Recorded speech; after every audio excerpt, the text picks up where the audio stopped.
Lista 4, exercício 8. Um fio infinito é dobrado formando um arco de raio R, como mostra a figura. Por esse fio passa uma corrente I no sentido mostrado. Determine o vetor campo magnético no centro do arco no ponto C. Bom, se a gente for dar uma olhada na figura, dá para perceber que nós temos basicamente 3 segmentos de fios que a princípio poderiam gerar corrente nesse ponto central. E esses 3 segmentos de fios são o fio reto da esquerda, o fio reto da direita e o arco. A ideia é calcular o campo nesse ponto que é o ponto central.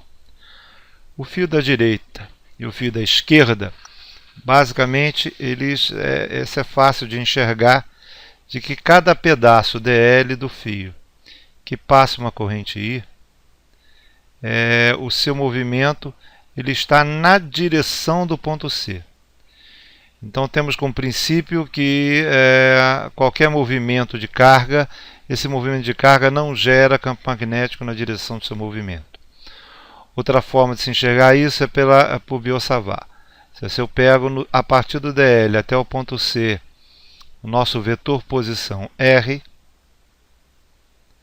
a gente sabe que por Biot-Savart, dB, que é o campo magnético gerado por este dl, é igual a μ0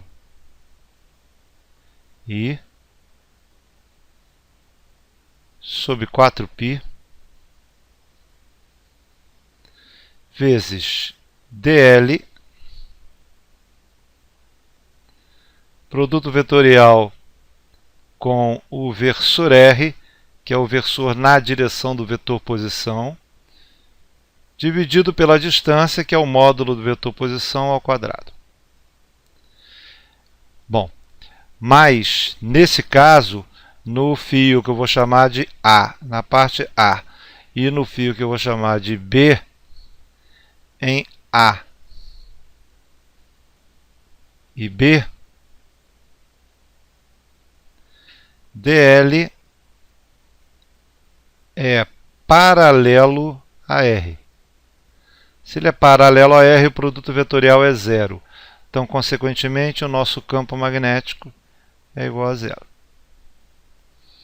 Certo? Então, o campo gerado pela parte reta A e a parte reta B, esses dois não geram campo no ponto central. Por quê? Porque o ponto centro está na direção do movimento das cargas. Então, o campo gerado é zero. Somente o arco vai gerar campo magnético nesse ponto. E o que a gente vai fazer é pegar um pedacinho desse arco e um pedacinho dl e saber qual é o campo magnético gerado por esse pedaço dl no ponto C. E a gente tem aqui o nosso vetor posição R. Bom, esse vetor posição gera o que a gente chama de versor R. Esse versor R é um vetor de módulo 1 que só indica a direção e sentido do vetor R. E usando Biot-Savart, que é exatamente essa expressão, todos os pedaços dl do arco são perpendiculares a R, certo?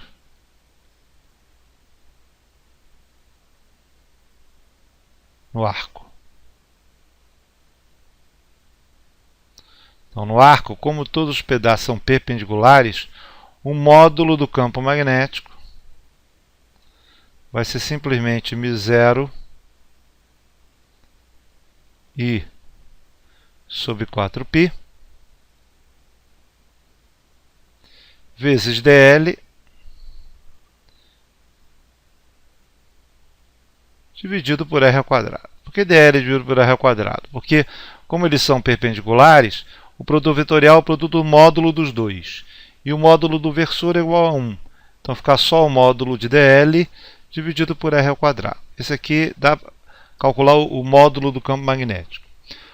Outro detalhe, o versor dl, que é a corrente que passa pelo vetor dl, por esse pedaço dl, gera um campo magnético perpendicular a DL e perpendicular a R ao mesmo tempo. Se é perpendicular aos dois ao mesmo tempo, no ponto C, o campo magnético é perpendicular ao plano, perpendicular ao papel.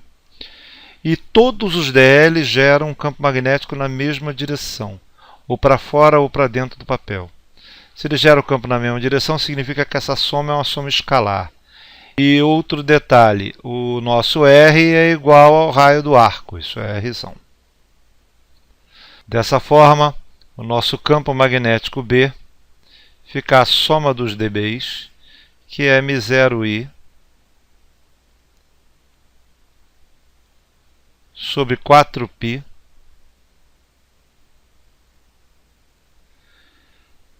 R ao quadrado, caso R ao quadrado, que é constante, tudo isso aqui é constante, e a soma do campo se limita simplesmente à soma de dl, onde o dl é o tamanho do arco.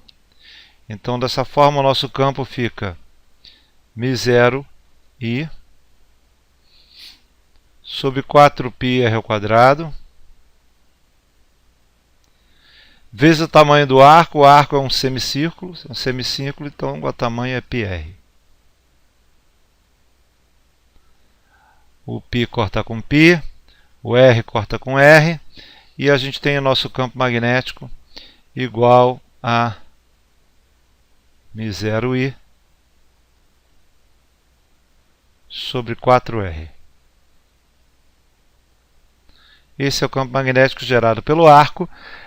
Como os campos magnéticos gerados pelas partes retas que estão na direção do centro não geram campo nesse ponto, então esse é o campo total gerado por todo o fio naquele ponto. Só está faltando indicar o sentido. E o sentido é de dl vetor R. O dl vetor R ele é perpendicular ao plano e para dentro.